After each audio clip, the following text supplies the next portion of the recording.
Hey everyone, Ryan here and welcome to the Battle Blog, and this is going to be a very personal and very brutally honest video for me, so I do encourage you to watch the entire video all the way to the end. And don't worry, this isn't going to be a pity party video where I whine and blame the YouTube algorithm, but more of a reflection and even a celebration of the past 11 years I spent here on YouTube, along with a brutally honest analysis of my work. And I also hope you did enjoy this funny thumbnail I made for this video because the angry video game nerd, Batman, and Lucia from Dragon Quest X, and the Nostalgia Critic all have a very important part in Battle Geek Plus's history, and the center image is art of myself done for my Dragon Quest X version 5 review done by my good friend Jude. So my goal with this video is to tell you what my own personal experience with YouTube has been for over a decade, and the trials and tribulations that I've gone through. I do hope everyone watching this does get some perspective on what it's like to be a content creator, well in my case, a below Z level content creator, and learn from all the mistakes I personally made on this journey, and you'll personally be surprised at the answer I came up with at the end of this video as much as I was. So I wanted to make this video last year in 2021 when the channel hit 10 years old, but I'm glad I waited until this year in 2022 when the channel hit 11 years old, since a lot more has happened since then. So I've been doing content creation for over 25 years, since 1997 back when I was in high school, and Battle Geek Plus was for 11 of those years. And I want to give you guys a bit of my history so you'll understand where I'm coming from, since I have over 2 decades worth of content creation experience. So I'm not new to internet fame, and I started content creation in 1997 under the nickname Castor Troy, which is Nicolas Cage's character from the movie Face Off, who is my all-time favorite actor, and I started making Sailor Moon and Final Fantasy VII web pages, but I didn't really find success until 1999 until I made my Dragon Ball Z webpage, Vegeta Insane, later turned into Ginga, GIRI, and I go into massive detail about my time as a Dragon Ball Z webmaster in 1999 to the early 2000s, and what it was like to be internet famous at a young age in my memoir, the Vegeta Insane 20th Anniversary Special, which you can buy a paperback on Amazon or download the book as a free PDF on the Vegeta Insane website, which I will provide a link down below in the description. And also from 1999 to 2012, I started making anime music videos, aka AMVs, and I've won over 24 awards competing in AMV contests at anime conventions like Anime Expo, Otakon, SakuraCon, and a lot more. And I was mostly famous for videos like Dragon Bebop Z, Resident Evil 4 Die Another Day, Naruto Ball Z and its sequel Naruto Ball Z Shippuden, and then I retired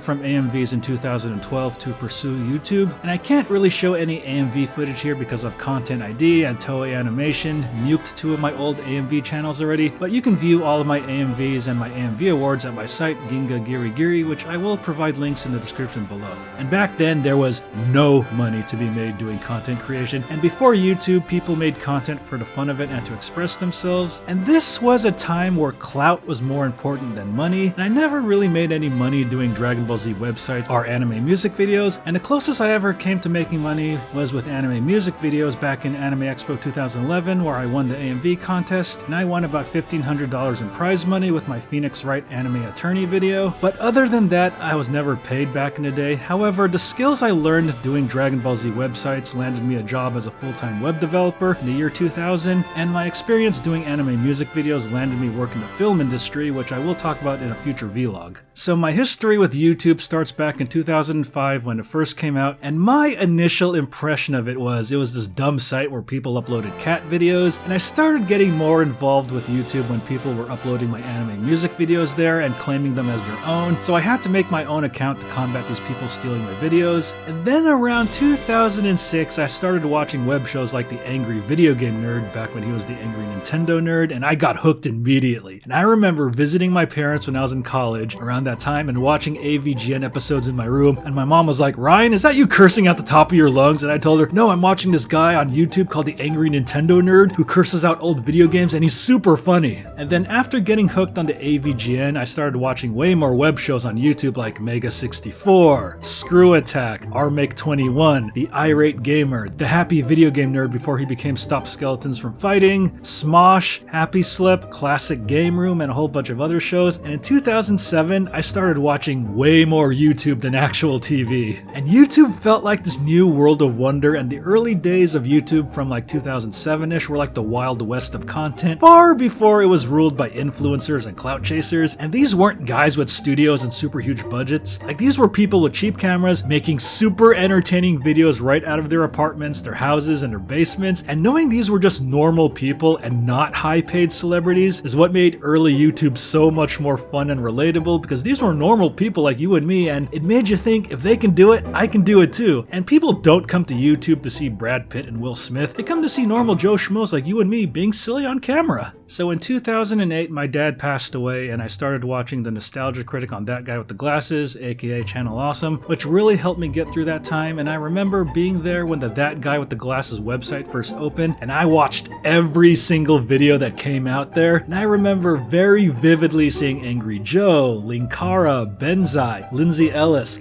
Phaelus, and a whole bunch of other people make their debuts there. And I also remember the AVGN versus Nostalgia Critic battle so vividly too. And around 2009, I saw That Guy with the Glasses team brawl, and I was like, oh my god, that is like the coolest thing ever! Like, all of your favorite internet celebrities in one place, and I wanted to be part of that so bad. And I think that was when the light bulb in my head went off, and I wanted to start making my own web show. But there was one huge problem though. I was way too afraid to get in front of a camera until 2011 when Battle Geek Plus finally started, and eventually I would become part of Channel Awesome for a little while, which I will talk about later. So in 2011 I made the very tough decision to finally retire from anime music videos since I wanted to be part of the YouTube web show scene. So I finished up my final AMV, Naruto Ball Z Shippuden, and sent it out to contests in 2012 where I won a whole bunch of awards for it. And in mid-2011 I started coming up with ideas for my own web shows for YouTube. So one of my original web show ideas was going to be called Ryan Ball Z. Yes, super creative name, I know. Where I was going to be this dude with Dragon Ball Z powers and I was going to fight supervillains, but I never got around to making it because of all the effects it would require. But eventually I did make some Dragon Ball Z-like videos for Battle Geek Plus later. And then I had this idea where I was going to be this super annoying Naruto fanboy called Gabriel Uzumaki, where I would wear a Naruto headband and treat the world of Naruto like it was real life, but sadly I never got around to making it. So my web show ideas were in a rut in 2011 until my good friend Josie, who I met on the Kanzenshuu forums, which is a very popular Dragon Ball site, showed me her web series called Wild Project Battle Geek Plus, which she made back in 2010, and the title was a parody of silly sounding Japanese titles. So it was a show about her martial arts adventures in Indiana, and she sent me a message asking me for some feedback, and I really enjoyed it. And then she told me she and her now ex-wife Heather were going to move here to Southern California from Indiana and wanted to do a reboot of Wild Project Battle Geek Plus, just called Battle Geek Plus. And my impression at first was I thought Josie was going to continue the story of Wild Project Battle Geek Plus and make me into her rival villain or something.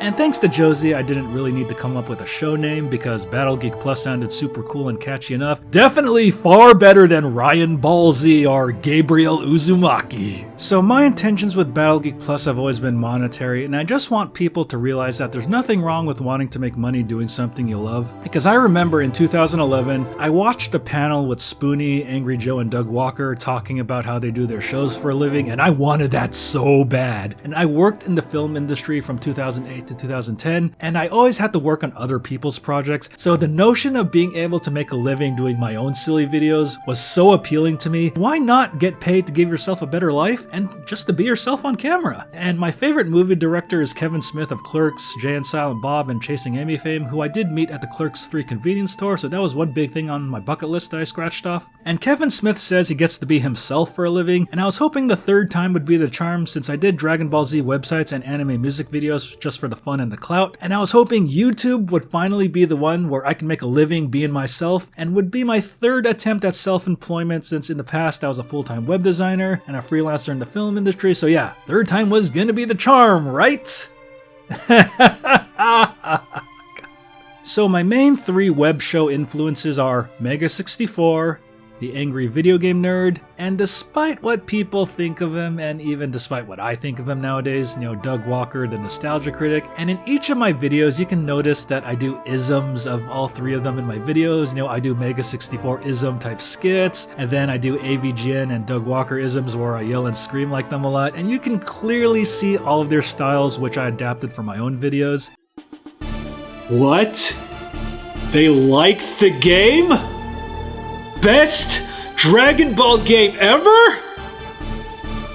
What game were they playing? In the summer of 2011, Josie and her ex Heather moved here to Southern California, and I used the $1,500 prize money I got from winning the Anime Expo 2011 anime music video contest to purchase my first DSLR camera, the Canon T2i, which lasted us until 2016 for about 5 years. So we shot our first video, Stupid Water Level, and decided that Battle Geek Plus was mostly going to be a video game skit channel since I felt I wasn't skilled enough to do reviews because people like AVGN, Doug Walker, and Angry Joe did them a lot better. And I got to admit, at the start of Battle Geek Plus, I was super afraid to be on camera, and I couldn't really film unless Josie and Heather were there with me. And I actually created the Kung Quan Todd character not only as my parody of Capcom fighting game characters, but as a way to finally get brave to film enough in front of the camera all on my own. But nowadays, I'm super bold and fearless in front of the camera, but pretty much all of my life before Battle Geek Plus, I had zero courage to get in front of the camera, and I always felt my talent was behind the camera as an editor since I did anime music videos, and I worked in the film industry as a video editor rather than in front of the camera. But luckily, thanks to my experience editing videos, my barrier to entry for YouTube wasn't as difficult since I already knew how to edit videos already. So once I got over my fear of being on camera, oh man, the first few years of Battle Geek Plus felt like this amazing world of wonder after working only as an editor for so long, and rather than editing anime footage or other people's footage, and I was editing myself being silly on camera. Like, it was just so much fun delving into something new at the time when YouTube content was still in the Wild West. And yes, I had delusions of getting 1 million subscribers and being super famous, making a living being silly on camera. And in 2011, I was working this corporate job I didn't really like, and I would fantasize to myself saying, man, look at all these corporate sheep. One day I'm gonna be super YouTube famous, and I'm gonna be interviewed on the Ellen Show, and all my old coworkers will be like, man, Ryan totally made it, and we're stuck here being yelled at by corporate douchebags. Well, over a decade later, how did that turn out? Oh boy. So, we launched Battle Geek Plus on October 1, 2011 on YouTube, Blip TV, hey, remember Blip TV? And our website, which only got traffic from our friends and family. And I distinctly remember how long it took for us to get 40 subscribers because our subscriber count was literally stuck at 39 for the longest time. And our first semi-viral video was our Batman Arkham City Addiction video, which got over 10k views overnight and our first 300 subs because Batman Arkham City was new at the time. So Battle Geek Plus started with me, Josie, and our friend Bill from Indiana, but Bill left in 2014 after he got married and had kids, and in 2012 Heather and our friend Frank would join us. So in the early Battle Geek Plus videos from 2011 to 2018, you would usually see me, Josie, Heather, and Frank, and a couple of our friends here and there. And Josie, Heather, and Frank were an amazing crew to work with, and we considered each other like family, but we also argued like we were family. And I wasn't always in the right when it came to decisions regarding the show, so when you're working with a group of people on something creative, you always need to think about what's best for the entire group, but at the same time, you need to fight for your convictions if you want something done in a certain way that aligns with your own vision, and you need to convince your crew with very good reasons why you want things done in your way. And we did have our fair share of disagreements behind the scenes like any other group production, but we always talked things out and we were always willing to hear both sides of the story, and because of that, I would gladly take a bullet for any of them because I truly consider them like my family. And I'm glad even through the worst of times we didn't end up like JonTron and the Game Grumps, Epic Mealtime, and Super Best Friends Play where it got so bad for them that they don't even consider themselves friends anymore. And one of our old channel awesome producer friends called Gaming Wildlife also had some behind the scenes issues with their crew as well, so that shows how personalities can clash behind the scenes. So the YouTube Partner Program wasn't introduced until late 2007, and I remember that channels that weren't in the Partner Program were able to monetize some videos, but not all the videos. And I remember when we started Battle Geek Plus in 2011, I kept trying to apply for the Partner Program, but we never got in. Even though we had our Batman Arkham City Addiction video go semi-viral, we were able to monetize some videos, and right off the bat, we made our first $10 a month, and I remember splitting that $10 between me, Josie, and Bill, which is like a little over $3 per person, and it felt like the greatest thing in the world. Like, I'm getting paid for my own silly videos, man! Like $10 whole of Google money! I'm Scrooge McDucking it now! and I was having so much fun working on videos that from 2011 to early 2018 we were able to get videos out on a weekly basis. So in 2012 there was an exploit where people were able to use bots to click bum ads on people's videos, which got people's AdSense accounts disabled, and that happened to our channel along with Markiplier's and a couple of others. So in August of 2012 we had to move to this current channel after we got over 2,000 subs on our old channel, which doesn't exist anymore. And so I'll always say that Battle Geek Plus started in 2011, even though this current channel started in 2012. And also, I remember in 2012 that things at the corporate job I was working at got so bad that I was feeling demotivated, and I was going to reduce our weekly video output to once every 2 weeks, but I got laid off from that job and I was able to kind of do Battle Geek Plus full-time while collecting unemployment for a month, and then I did internet marketing as my full-time job up until 2013, which I may talk about in a future vlog. And so when I wasn't doing internet marketing, I was doing Battle Geek Plus videos technically full-time, and I felt like, oh man, if this is what it's like doing videos full-time, I can't wait for this to truly grow into a real business so I don't have to do internet marketing anymore. Yeah, because seeing AVGN, Mega64, and the Nostalgia Critic do videos full-time made it look like it was the coolest job in the world, and I remember waking up at 7 a.m. every morning feeling super motivated to work on Battle Geek Plus videos when I wasn't doing internet marketing, and I was already having trouble waking up at 6 a.m. for my day job, so you can only imagine how amazing it felt to wake up actually feeling motivated to get to work rather than going to a job I didn't like. And then in 2013, YouTube opened up the partner program to everyone, and I applied, and I got in, and I don't know how many of you remember old school pre-2013 YouTube where YouTube partners had to make an image map at the top of their channel with links to their websites and social media. I remember building that image map and feeling so proud that we became YouTube partners, but a month later YouTube changed to the current layout we have now, and I felt so bummed that I spent so much time on that image map trying to get it to work correctly. And sadly, in late 2013,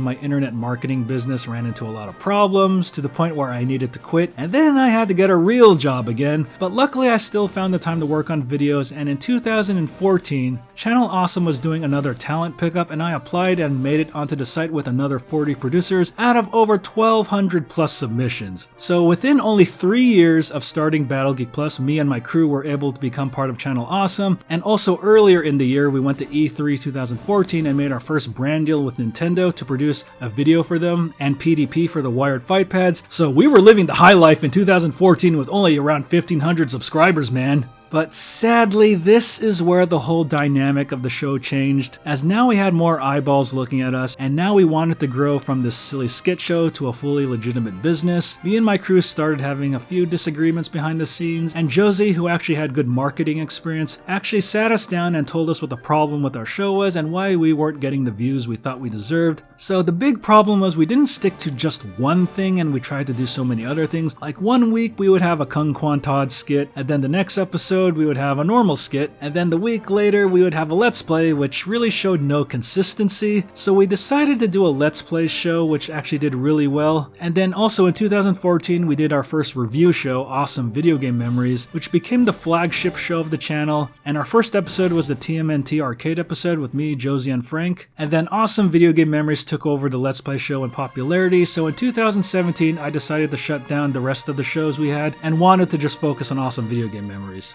And as for being part of Channel Awesome, I'm not going to go into a lot of detail here, other than what I said in a public Tumblr post when the whole change the channel incident happened, which I will link in the description below. And I didn't have the bad experiences that a few of my friends had, well, except there was this one guy from Europe who said that I should be kicked off the site and I should kill myself for making bad videos, but every single person on Channel Awesome, especially Doug, actually got really mean commenters and trolls from time to time. But I mostly got along with Mike Machado and Rob Walker, who are always helpful and polite to me, and working with Doug Walker was great and like a dream come true. Yeah, because every time I would ask Doug Walker for a cameo, I would always expect him to say I'm too busy or not even answer me at all, but every single time his answer was always, alright, when do you need to buy? And he would get me my footage within less than a week. And despite what people think about him, and even despite what I think about him nowadays, you can't deny Doug Walker has one hell of a work ethic. I swear, like, this guy works like 37 hours a day, and I even heard one time he came back from a convention in Europe, despite being jet lagged and needing to readjust to the time zone, he still went to work on the Nostalgia Critic videos like a machine.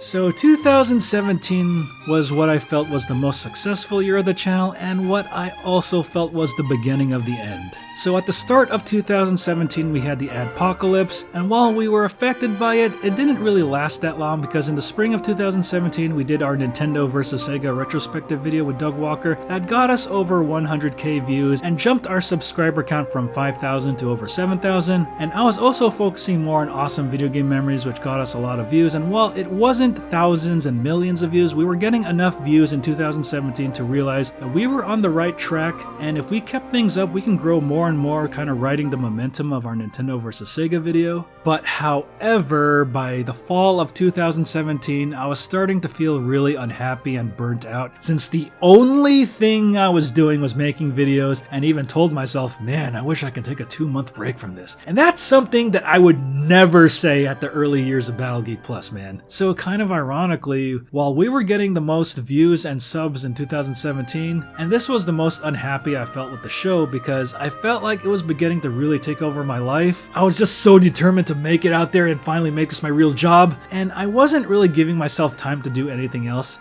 especially playing video games. So my daily schedule in 2017 was like this. I would wake up at 6 a.m., shower and eat breakfast, leave for work at 7 a.m., I would begin work at 8 a.m., then leave work at 5 p.m., then get home at 6 p.m., and then go to the gym until 7 p.m., then eat dinner at 7 p.m., and then start working on videos from 8 p.m. to midnight or even 2 to 3 a.m. in the morning, then wake up at 6 a.m. and repeat the process. And weekends were pretty much do errands and then work on videos until 2 to 3 a.m. in the morning. So where in that schedule did you actually hear hang out with my family and friends, watch TV and movies, or gasp, actually play video games? It was pretty crazy that I would have up to 8 or even 16 weeks of video scheduled ahead of time, and then I would tell myself, well, I have 16 weeks of video scheduled. Let's make it 32! But I was never that insane to schedule 32 weeks of videos in advance, and the highest I ever got was 16 weeks in advance. So imagine having a show about video games and not having the time to actually play video games. And there were even times I would skip the gym to eat dinner early so I can work on videos more, and I even tried to get up at 5 a.m. to do my gym workouts early in the morning, but I just couldn't wake up that early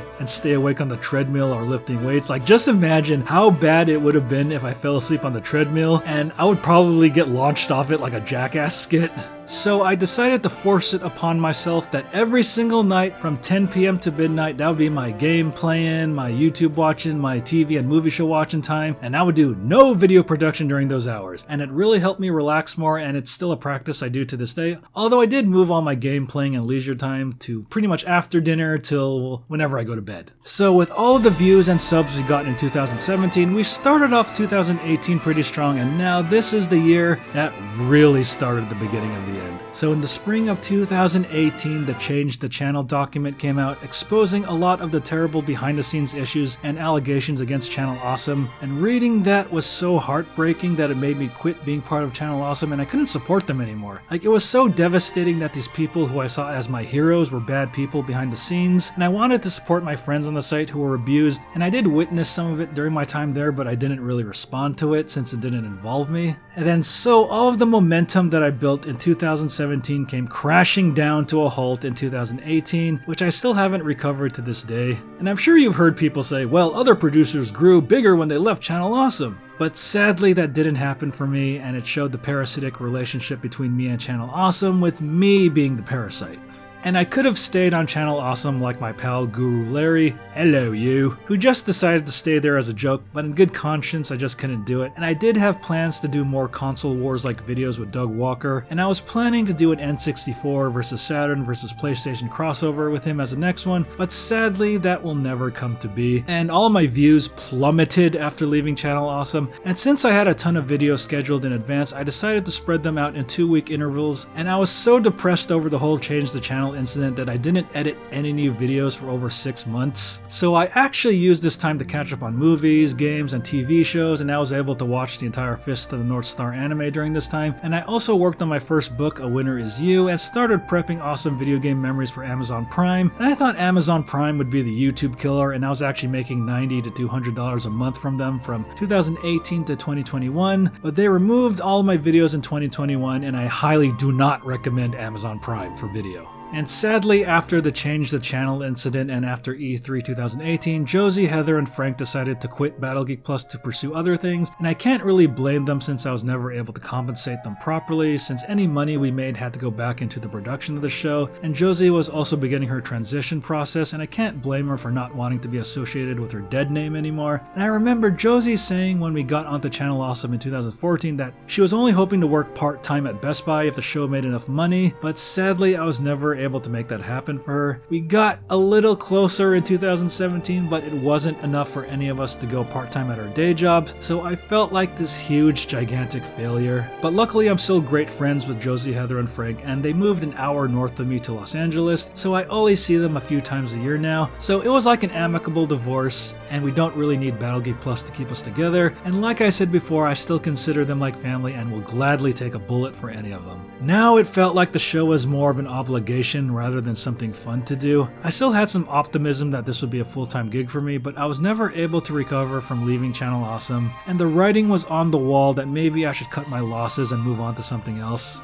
And around this time I was getting the itch to do my childhood dream of game development after seeing Humble Bundle and their game asset pack sales, but my focus was always more on the show, so I did sign up for the Nintendo, Xbox, and PlayStation game developer portals back in 2018, just in case I ever wanted to make games again, and I'm really glad that I did. So at the end of 2019, after releasing my Dragon Quest XI review, I was contemplating on quitting YouTube so I could focus on writing books and maybe getting back into game development, but then I started playing Dragon Quest X, which ended up extending the life of my channel for a bit, and I started finding success doing Dragon Quest content, so I was hoping that would be my last chance of making this into a full-time gig. So in 2021, I decided to focus on only making Dragon Quest videos, and while I did find great success, I really started burning out and feeling restricted that I can only do Dragon Quest content to get views, and around this time I did do some sponsored videos for SNK for the Samurai Showdown reboot and SNK Pocket Collection, but the numbers definitely showed that people only came to my channel for Dragon Quest content. So now I'm gonna talk about the two incidents that made me quit reviewing for good.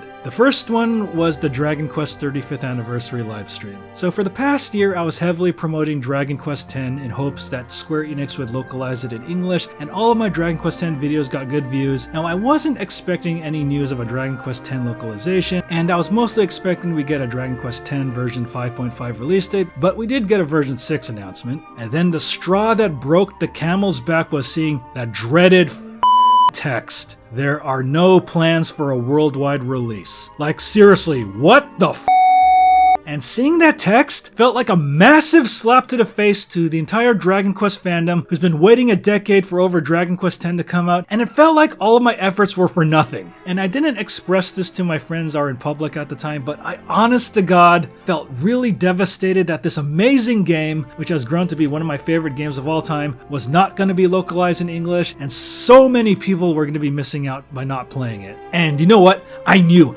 I had to make fun of this saw, the whole no plans for worldwide release. So I had to make fun of that, and I was able to do that in my Dragon Quest X version 5 review with the late Gilbert Gottfried. So suck these nuts! Enough! This game will never be in English. There are no plans for a worldwide release.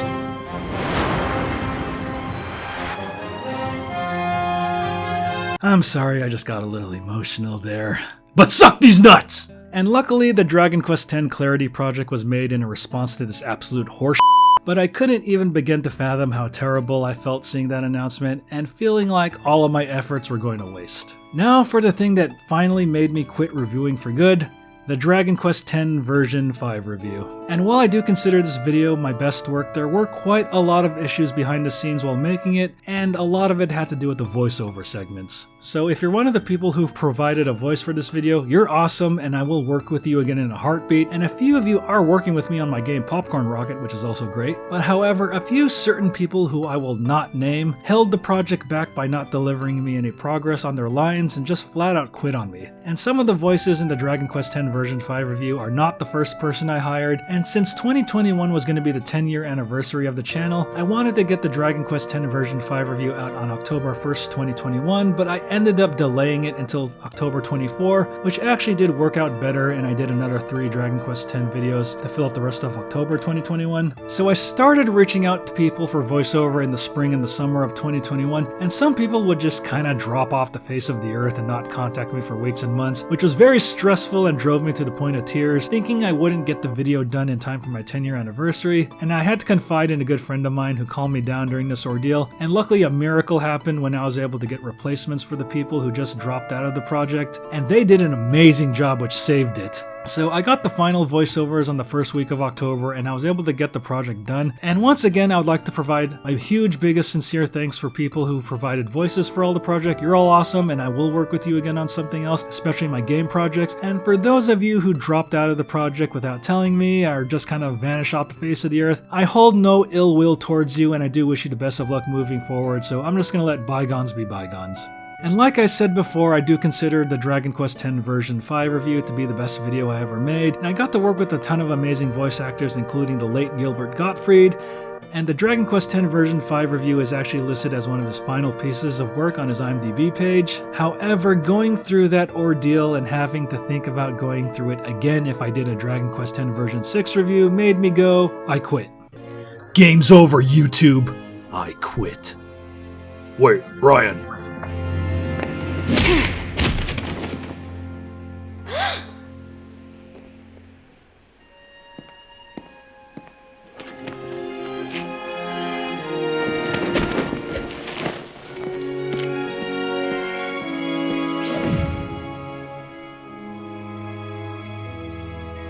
So it was a very difficult decision to quit my flagship review show Awesome Video Game Memories, especially for the Dragon Quest X review since people saw me as the go-to guy for Dragon Quest X content. But with the Dragon Quest X Clarity project now being able to translate the game into English, I felt that other people can now have their shot to do Dragon Quest X content even better than anything I've ever made. I even joined the Clarity project for a bit and personally hand translated parts of version 1 and the majority of version 2, which was like a dream come true for me since I had delusions of grandeur that Square Enix would localize Dragon Quest X and hire me as a consultant to help translate the game.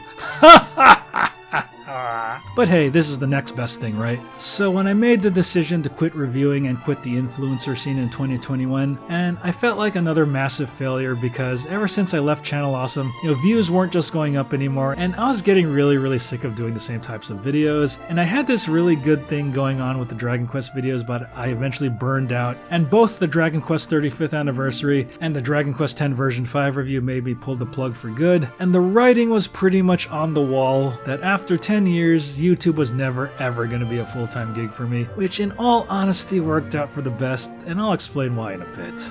So sadly, it was a perfect storm of incidents that was brewing since I was burning out in 2017 that made me quit reviewing and the influencer scene for good.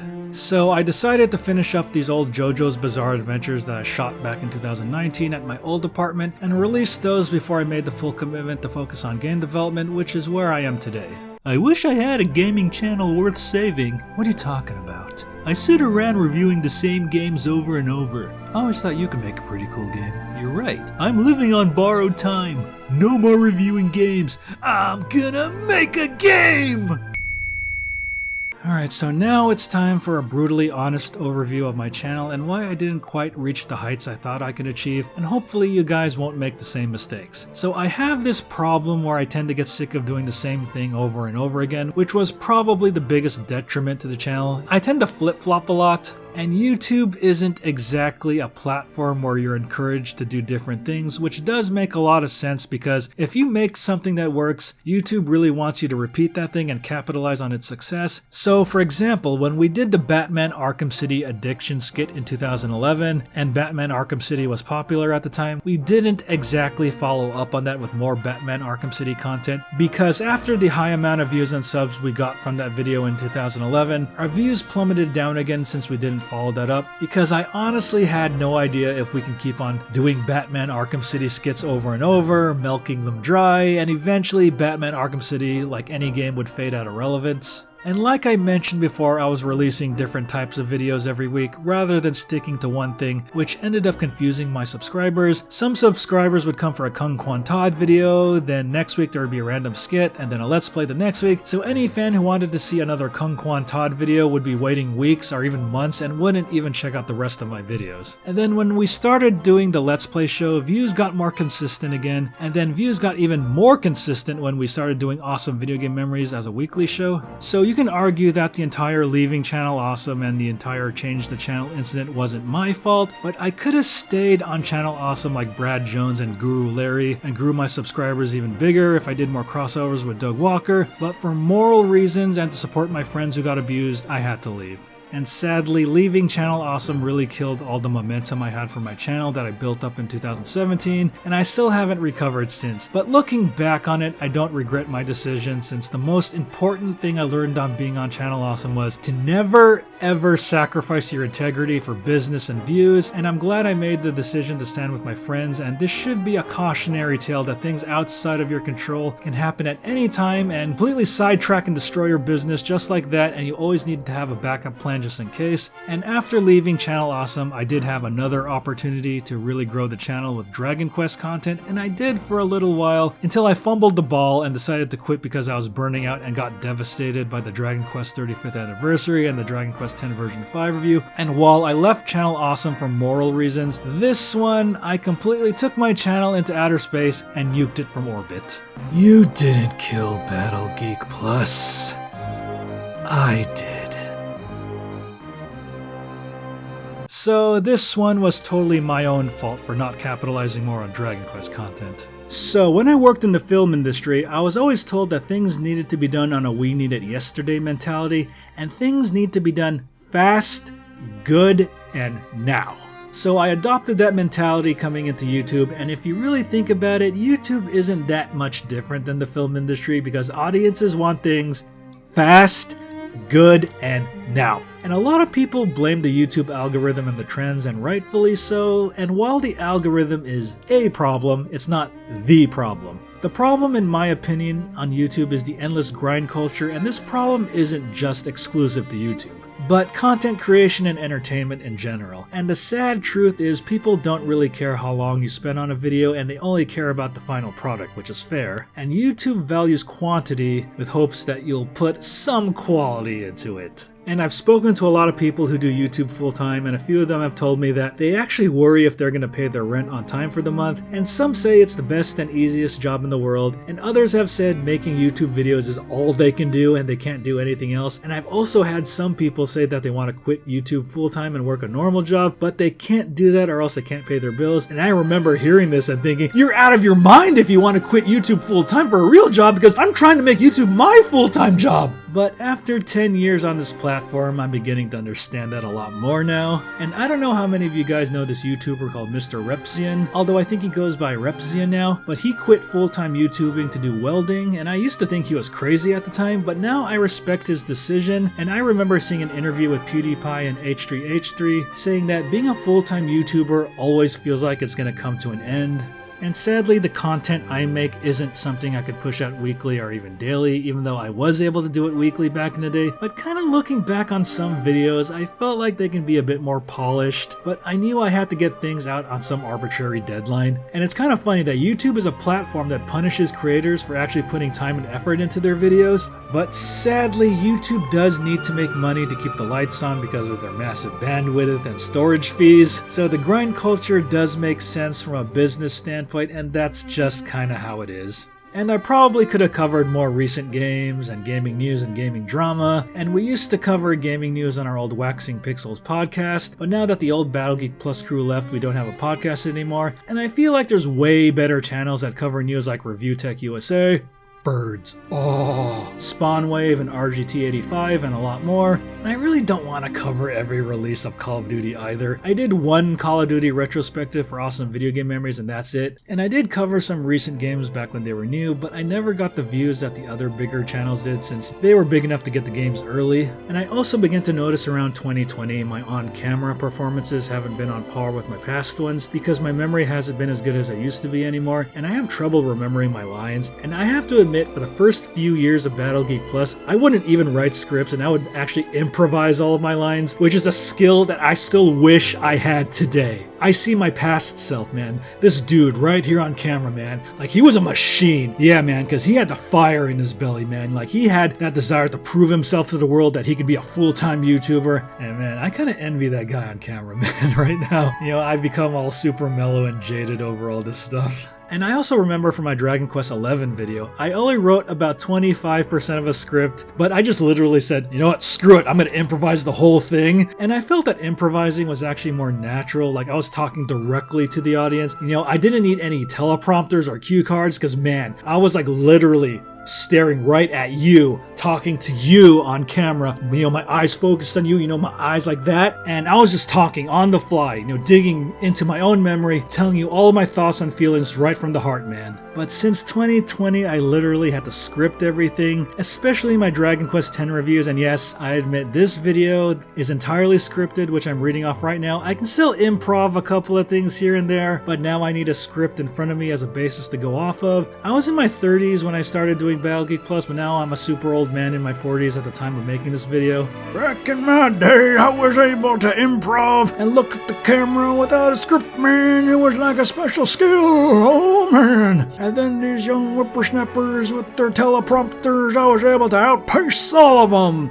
But now I'm old and I need a teleprompter and a script. And honestly, I was getting really sick of doing the same type of videos over and over again. With game reviewing, it was pretty much me sitting on camera, being a talking head, you know, with my Geek set in the background, and I would tell jokes and comment about the game, maybe put in a skit or two, rinse and repeat. And I do have to admit in all honesty that none of the content I've ever made has been groundbreaking or unique, as there's other channels that do it better. And in all honesty, I'm just another generic cog in the machine called YouTube. And unlike a lot of the bigger channels that tend to blame the YouTube algorithm, I'm going to be honest and say I didn't capitalize enough on opportunities to grow my channel or follow trends because I have a brick head like a mule. And my YouTube mindset is stuck in 2007, 2008, where doing silly character reviews were the norm. Because nowadays, for the gaming niche, people want gaming news, they want drama, and they want video essays. And I doubt you guys would want Ryan covers the Activision Blizzard drama, or Ryan goes into an in-depth video essay analysis about the Call of Duty series and the philosophies it presents. And the two big opportunities I had to grow the channel were Channel Awesome and the Dragon Quest content. And I left Channel Awesome for moral reasons, but I left the Dragon Quest X content due to burnout and my bad experiences with the Dragon Quest 35th anniversary and the Dragon Quest X version 5 review. So I have nobody else to blame but myself for my channel's shortcomings more than the YouTube algorithm and trends, because I never got big enough to actually blame the YouTube algorithm and the trends. I blame the machine, man. The machine don't promote me no more. So if I'm gonna be really honest here, my favorite years of Battle Geek Plus were from 2011 to 2014, you know, the first 3 years when we first started, since it felt so fresh and new at the time, and it was an absolute world of wonder. And I had that fire in my belly, man, you know, the desire to prove myself to the world. And I remember how much fun it was in those early days, since I had no idea what I was doing, but I didn't care. And I would constantly fantasize about YouTube being my full-time job, you know. It would be so cool to make a full-time living being really silly on camera. But sadly, I think the fantasy and the anticipation of doing YouTube as a full-time job is probably better than actually doing YouTube as a full-time job. And the worst years of Battle Geek Plus, in my opinion, were 2017, 2018, when the channel was the most successful because I was burning out on making content, and the entire Change the Channel incident with Channel Awesome, which pretty much killed all the momentum of my channel. And it's kind of ironic that my happiest times with the channel were when I barely had any views and subscribers, and the worst time is when I had the most views and subscribers. So now, if you've made it all the way to this part of the video, now it's time to answer the burning question. Did this channel fail? Well, the answer is that it only failed to get me 1 million subscribers and become my full-time job.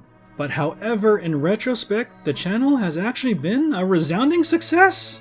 Yeah, because not only did I learn so much more about filmmaking that was way different than anime music videos and working in the film industry, I finally got the courage to get in front of the camera to play myself and a whole bunch of silly characters, and I actually created original shows and characters rather than doing them for somebody else. And I was able to make my first dollar with it very quickly, and even though ad revenue and money have fluctuated over the years, I still earn enough that pays for some things here and there. And I really learned about the business side of things, especially the harsh side of it, and establishing my own brand, and I got to work with a whole bunch of talented people, and I was able to work with all 3 of my main web show idols. You know, I got to work with Mega64 in my Battle Geek Plus and Screw Attack Save E3 2014 video, and working with Screw Attack was really awesome too. And I also got to work with James Rolfe, the Angry Video Game Nerd, in the Nostalgia Critic TMNT 2014 video, and I have exchanged emails with James a few times, and he's an incredibly cool dude, but sadly we never got around to making a crossover, but that's okay. And despite the entire Change the Channel incident, I got to work really extensively with Doug Walker, the Nostalgia Critic, and we've been in each other's videos several times, but I only regret that Channel Awesome weren't the heroes that I thought they were, but I don't regret my time being there, and it did give me some validation that I was capable of working with the big guns, and I learned that integrity is far more important than views, fame, and business. And I also got to work with a ton of gaming companies like Nintendo, SNK, and Square Enix, and a whole bunch more. It's kind of crazy that I can say to people that my first actual brand deal was with Nintendo themselves back when I only had 1,500 subscribers. And ironically, when I made the decision to quit reviewing in 2021, I got contacted by Kojima Productions to be part of their mailing list, and just recently Square Enix reached out to me and gave me a free review code for Dragon Quest Treasures, which I did a quick video on, so maybe it was worth it after all. And last but not least, I got to make a 3.5-hour Dragon Quest X version 5 review movie with a lot of talented voice actors and the late Gilbert Gottfried. And most importantly, I made so many amazing friends on this journey, and I got to entertain thousands of people, because back then I had zero courage to get in front of a camera, but I think over the years you guys have assured me that I'm pretty okay in front of it, and I'm capable of holding my own on camera, so I thank all of you for that. So now, was my content actually good? Well, that's subjective, but in recent times, I've actually started thinking about it and going over my old stuff, and when I see myself on camera portraying myself as this wacky, outgoing dude who I wish I was in real life, yeah, because I'm super quiet and shy and mellow in person, and those of you who have met me can vouch for that, but I look at that energetic guy on camera and think, wow, he's not too bad. He's kind of like my weird cousin who I wish I was in real life. And I have also gotten my fair share of haters and trolls over the years who have called me everything in the book, and while their opinions are not exactly invalid, I will say despite what they think, I still put my heart and soul into everything I made, even during the times where I was burnt out and discouraged, because entertaining the audience was always the first priority, and I gave it 110% every time, and the haters and trolls are 100% in their right to say that I'm not entertaining and I suck and I'm like the worst thing ever, and I'm the spawn of Satan, and I should be able to jump off a cliff, and that I grew up next to a radiation plant. I look like I dipped my face in the mud, my teeth are all crooked and wrong, but they can't say that I didn't put everything I had into all my videos, and they can't take that away from me, because when you get into content creation, you need to get into it all the way and show people that you're worth watching, so I put everything I had into every video that I made, no matter what. And the trolls cannot take that away from me. So yeah, the channel was a massive success, far more than what I could imagine. Not exactly 1 million subscribers, and I mean heck, not even 10,000 subscribers at the time of this recording in 2022, but numbers are just that. Numbers. I mean, no amount of numbers can ever match up to all the friends I've made, all the things I learned, all the companies I've worked with, and especially more than a decade's worth of experience that I've accumulated, which are worth more than any amount of numbers. And plus, I really don't have the right to complain, since I've seen a whole bunch of channels who've been around way longer than me, like 2006-ish, who are just like celebrating getting 300 subscribers, 1,200 subscribers. Yeah, because I started watching this channel that started around 2006, way before I did, and he was just celebrating getting over 1,200 subscribers, and he was like the happiest guy on earth. So I have no right to complain that I don't even have 10,000 subscribers yet. But however, if I do combine the 2,000 plus subscribers I had on the old Battle Geek Plus channel and the 8,000 plus I have at the time of this recording, I definitely got over 10,000 subscribers, but I'll mostly consider the 8,000 plus current subscribers to be the main canon of the channel. So people have asked me over the years for advice for starting a YouTube channel, and while I don't think I'm the most qualified, I do have some things I learned in the past decade I'd like to share. So when it comes to cameras, you don't really need the fanciest one like a DSLR or a Super HD camera, and people are willing to forgive bad video, but not bad audio. Well, just make sure your video isn't really blurry, and there's a charm in people using older cameras to shoot, but people will never ever forgive bad audio, and nothing makes me turn a video off faster than either a video that's either super loud or super quiet. And they say that audio is half of your video, and that's 100% right. And you can actually get a decent HD camera for over $200 or just use your phone. And when it comes to audio, room tone and ambient/white noise is a major problem people have, and I would highly recommend getting a lavalier microphone that attaches to your shirt or a shotgun mic, since onboard camera microphones really suck.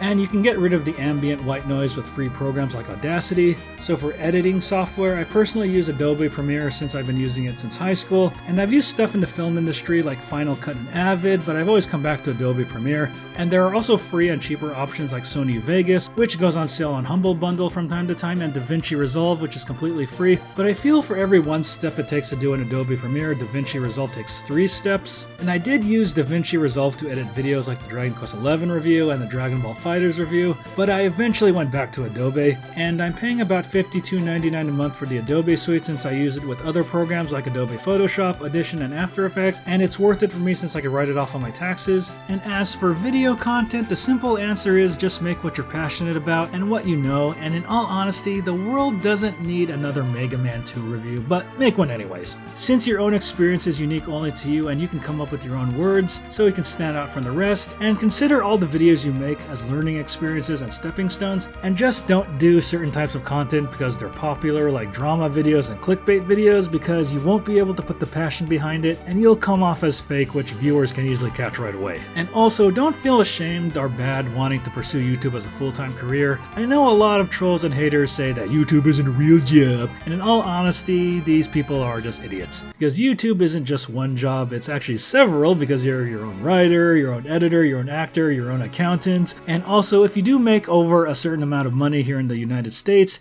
you do need to report your earnings to the IRS. Since I think the IRS wants your money, it's more or less considered a real job, even if you aren't doing it full-time. I mean, I was already putting full-time hours into this after my workday, so I was technically doing YouTube full-time while having my day job as my side hustle. And for some more harsh truth, YouTube is a business first and foremost, and they want to advertise the videos that will get them the most money. So if you want to grow on this platform, then you gotta treat it like a business, which I've been guilty of not doing, and I really don't care anymore. And also, your chances of doing this full-time are pretty slim to nil unless you get extremely lucky, and I've had some opportunities where it seemed like I was getting closer to make it a reality, only to squander things and drop the ball when I was on the right track. I would say get into YouTube for the fun of it at first, and after a while you can decide whether or not you want to continue pursuing it as an actual career. And however, if you're interested and motivated to grow your channel, I highly recommend watching my good friend Roberto Blake's channel, and also read his book, which I do own. He will give you some very harsh truth that you may or may not want to hear, like, you gotta make videos for the audience and not yourself, but I assure you his advice is golden, and I'm actually applying it towards my other ventures. So yeah, it was a very difficult decision for me to give up pursuing YouTube full-time for over 10 years because I wanted to escape my corporate overlords, but now I'm starting to doubt I would have been happier if I did it full-time.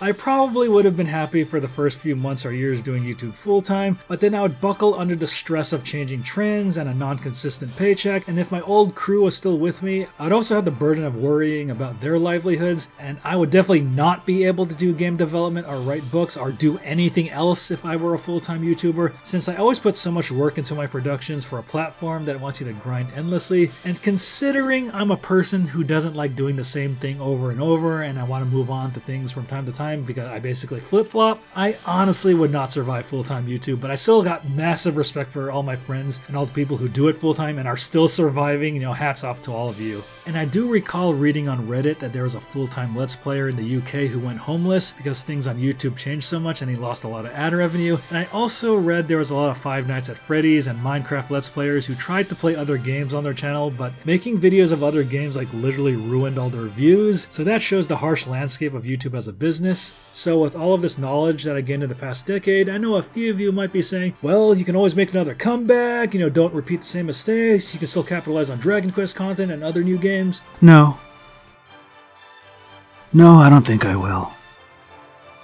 So after 10 years of doing YouTube with a total of 25 years of content creation in general, I've decided to finally pack my bags and move on to my childhood dream of game development, which I abandoned for over 15 years because I've honestly grown sick of the YouTube grind, the influencer culture, and videos in general, and I honestly feel that game development will fit better for me as a creator who wants to take their time doing things rather than trying to grind to please an algorithm with no guarantee of success. I felt like I spent the past 10 years going through a long game and fighting the final boss, only to decide that I'm going to walk away into the sunset rather than continuing the game. And honestly, I think I do things better as a hobby, and I don't really have much to prove anymore. And I also realized that fantasizing and the anticipation of fame is way better than actually getting fame, as I've been through internet fame 2 times already with the Dragon Ball Z web community and anime music videos, and let me tell you man, being famous and constantly being looked like you're under a microscope is not as fun as you think it is. I mean, you've seen the comment sections of bigger content creators, and you've seen big content creators attacks on Twitter, and that stuff's not pretty, man. And it definitely did a lot of damage to my mental health in the past, and Dragon Ball Z websites and anime music videos were like being a big fish in a small pond, but YouTube is being a small fish in a large ocean filled with whales and sharks, especially sharks. And I've come to the conclusion that now I'd rather be famous for 10 people rather than thousands of people, because craving attention is definitely far different than actually getting it, and I've really learned to embrace being inside my own bubble at my age, rather than being some mega hip internet rock star like I was in the past. Now I can just look back at the past decade, remember a lot of the good times and have a good laugh, and when I see a new content creator desperate for clout and money, the only thing I can say to them is, good luck! And I also feel that I have a lot more clarity personally because I do have another business venture that's not related to video games or geeky stuff, and it has the potential to make me a lot of money with even less of the work, which I may talk about in a future vlog. So my mindset now is I'd rather make enough money to do the things that I want rather than doing the things I want to make money, and I hope that makes sense. I have been self-employed in the past where I was a freelance video editor in the film industry and an internet marketer, and I will probably do vlogs about those in the distant future because man, I got a lot to say about those. Well, if you made it to this part of the video, congratulations, because I finally let out the most important things I needed to say, and I hope you got some insight on what it was like for me to be a YouTube content creator, and I hope your journey goes way better than mine, but I will definitely say that this has been an amazing journey, and I wouldn't go back or change any of it. So I would like to personally thank anyone who's been with me on this journey and who's ever left a comment, watched any of my videos, and even the trolls and haters. So I will be doing an update video at the start of 2023, which will be a lot shorter than this video, and I will have some surprise announcements as well. So thanks for watching this long episode of the Battle Blog, and I'll see you next year, gamers, or if you're watching this in the future, I'll still see ya. Take care. Darn it, youngsters today have no respect for dodgeball veterans.